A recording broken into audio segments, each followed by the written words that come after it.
sababu siku ukibadilika, namna ya kujitazama wewe na maisha yako yamebadilika.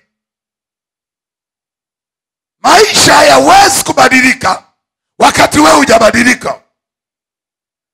Yaani siku umeanza kubadilika wewe, kwamba sasa nimeokoka, hautatenda dhambi yoyote ile. Ukimwona mtu anaenda kwenye uzinzi, hajajielewa huyo, hajabadilika. Aliyebadilika anaanza kuona mbali anakokwenda, kwa sababu tayari amebadilika. Maisha hayawezi kubadilika wakati hujabadilika.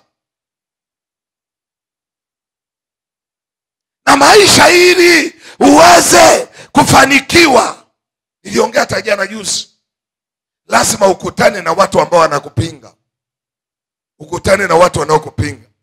Hapo hamtaki hata kuitika amina. Mwambie mwenzio ukutane na watu wanaokupinga ili uende kwenye hatima yako. Wale watu mara nyingi tunaombea kifo, naambia lazima wafe wote.